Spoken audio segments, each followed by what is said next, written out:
Welcome to my channel deep literature. तो चलिए दोस्तों, आज हम जॉन ड्राइडन के सेकंड पार्ट को डिस्कस करेंगे। कल मैंने फ़र्स्ट पार्ट को अपलोड किया है, अगर आप चाहें तो आप उस वीडियो को देख सकते हैं। बहुत ही इन्फॉर्मेटिव वीडियो है। तो टाइम को ज़ाया किए बगैर करते हैं स्टार्ट। चलें जी। Who said about Dryden? I admired Dryden's talent and genius greatly, but he is not a poetical genius. तो ये कोटेशन कही थी वर्ड्सवर्थ ने। विलियम वर्ड्सवर्थ रोमांटिक पोइट है हमारे, जिन्होंने जॉन ड्राइडन के बारे में ये बात की थी। और ये बात आपको राइट डाउन कर लेनी चाहिए, क्योंकि पीपीएससी एग्ज़ाम में ये कोटेशन बार बार पूछी जाती है।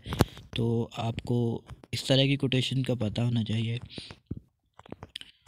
Who wrote marriage a la mode? तो इसका राइट आंसर है Dryden. Marriage a la mode is a comedy, तो इसका जो जॉनरा है वो कॉमेडी है। Dryden was born in the village of Aldwincle, Northamptonshire in 1661। तो ये 1661 में पैदा हुए थे। His prosperous family sent him first to the famous Westminster School and then to, तो इसका राइट आंसर है कैम्ब्रिज यूनिवर्सिटी। तो दोस्तों, इंग्लैंड के अंदर दो ही यूनिवर्सिटी उस टाइम पे फेमस थी, एक कैम्ब्रिज यूनिवर्सिटी और एक ऑक्सफोर्ड यूनिवर्सिटी। तो हमारे जितने भी राइटर हैं ऑलमोस्ट यहीं से ग्रेजुएशन की है उन्होंने, तो इस चीज़ का आपको पता होना चाहिए।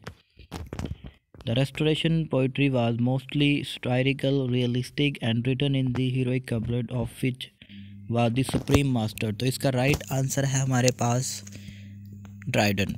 Dryden was the supreme master of heroic couplet। Who wrote Alexander's Feast? तो इसका राइट आंसर है ड्राइडन। तो ये जो अलेक्जेंडर फीस्ट है ये एक ओड है, और ये इसको फैबल भी कहा जाता है, fable of Dryden. One of the best odes in the English language is Alexander's feast. Dryden early poetry has the conceit and exaggeration of the metaphysical school. तो दोस्तों, मेटाफिजिकल स्कूल के जो मास्टर था वो जॉन डन था। John Donne ने बहुत ही उम्दा तरीके से अपनी पोइट्री का आगाज़ किया, और जो उसकी पोइट्री को 3 हिस्सों में डिवाइड किया जा सकता है। पहला लव पोइम, डिवाइन पोइम और रिलीजियस पोइम। ये 3 तरह की जो पोइम हैं उसने लिखी हैं, और he is a very famous poet during his time. In his later years, Dryden freed himself from the false taste and artificial style of metaphysical writers and wrote in a clear and forceful style, which laid the foundation of the classical school of poetry। इसका right answer है classical school of poetry. चलिए दोस्तों, आगे चलते हैं।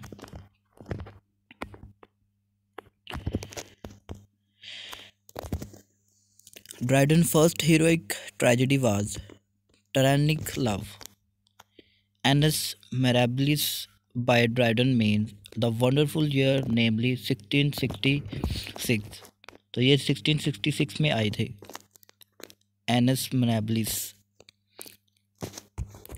After Sydney's defense, Dryden is the defining test of the early modern literary imagination।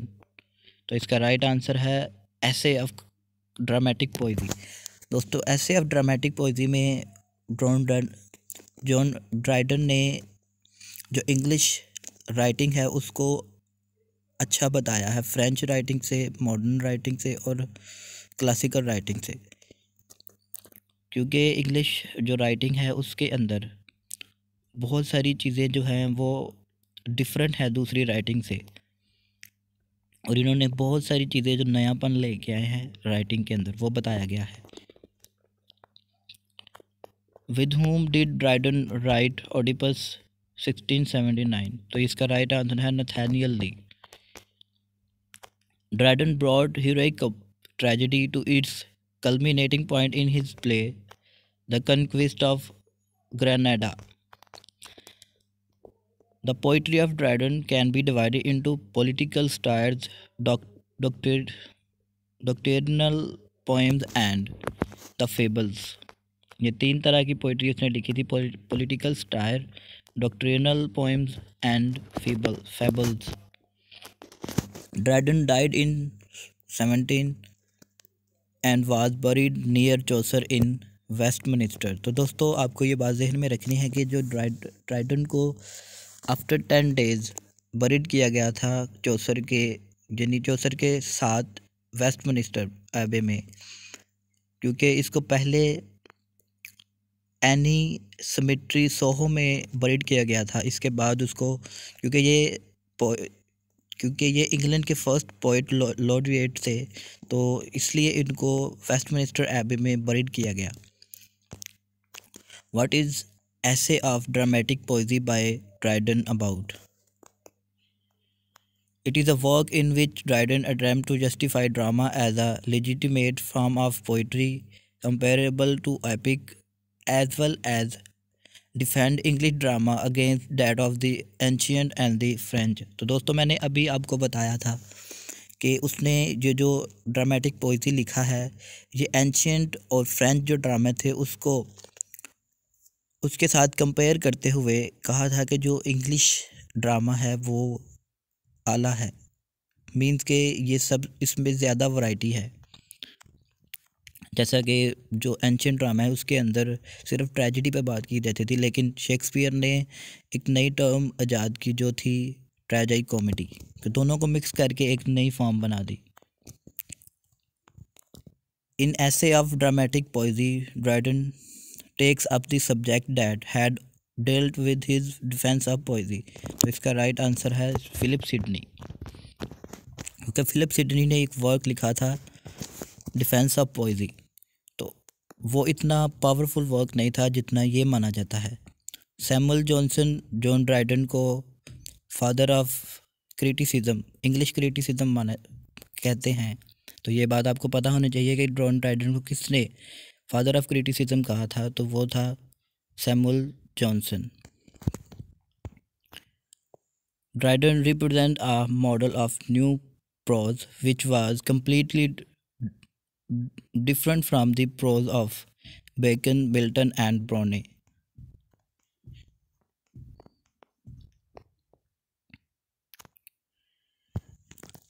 No one, not Milton, not Morval, not Browning, not Burton, not Clarendon, could touch the subtlety and mastery and the ironies of Dryden prose. जो Dryden की prose थी वो सबसे आला थी, क्योंकि इसमें varieties थी। The two great doctrinal poems of Dryden are Religio Laici and the hind and the panther. ये दो इसने डॉक्ट्रिनल पोएम्स लिखी हैं जो बहुत ही ज़्यादा फेमस हुई हैं। Religio Laici was written when Dryden was Protestant, he defend the Anglican church. तो दोस्तों यहाँ पे बात बहुत ही ज़्यादा इंटरेस्टिंग हो जाती है कि जो हमारा राइटर है ड्राइडन, जब प्रोटेस्टेंट का बोलबाला था तो ये उसी की मानता था, और जब चार्ल्स सेकंड वापस आया तो ये उसकी तरफ हो गया। ये मतलब कह सकते हो आप कि ये बहुत ही फ्लेक्सिबल बंदा था, अपने थॉट्स को सोसाइटी के मुताबिक चेंज करता था, सिचुएशन के मुताबिक। तो I think he was a clever man. The hind and the panther was written when Dryden had become Catholic, he defence Catholicism. देखिए दोस्तों, ये जो वर्क लिखा था इसने the hind and the panther, ये जब वो कैथोलिज्म को इसने अडॉप्ट किया था तब लिखा था, और जो रिलीजियो लूसी था वो उसने जब वो प्रोटेस्टेंट था तब उसने लिखा था। तो मैंने अभी बताया कि इसने ये क्लेवर बंदा था, जब भी कोई जो भी पावर में होता था उसके साथ ये हो जाता था। तो he is a clever man who said they say may talent in satre if it be so, 'tis a fruitful age and there is an extraordinary crop together। तो ये जॉन ड्राइडन ने कहा था। In the case of prose, Dryden had one rival who John Bunyan। तो pros के लिहाज से जो सेकंड नंबर पे आता है इस एज में, रेस्टोरेशन पीरियड में, वो जॉन बनियान है। तो इसका जो फेमस वर्क है वो पिलग्रिमेज है। Who said before the time of Dryden there was no poetical diction, no system of words? Doctor Johnson. Doctor Johnson ने यह बात कही थी, before the time of Dryden there was no poetical diction, no system of words. क्योंकि जो Dryden की writing है इसमें हमें सिस्टम ऑफ वर्ड भी मिलता है, पोइटिकल डिक्शन भी मिलती है। We have the statement that he wrote only one play, his best, to please himself. This was All for Love. All for Love जो इसका वेरी फेमस प्ले है जो इसने ब्लैंक वर्ड्स के अंदर लिखा था। All for Love was written in blank words. दोस्तों ये आपको पता होना चाहिए कि जो लव फॉर ऑल है ये किस फॉर्म में लिखा गया है, तो ये हमारे पास आती है ब्लैंक वर्ड्स की फॉर्म में। Dryden's All for Love is also called The World Well Lost. ये उसका सेकंड नाम है दोस्तों। Who said about Dryden, I admire Dryden's talent and genius greatly, but he is not a poetical genius. तो ये बात कही थी वर्ड्सवर्थ ने। तो दोस्तों आज के लिए बस इतना ही। अपना ख्याल रखिएगा। अल्लाह हाफिज़। Please subscribe my channel for more updates.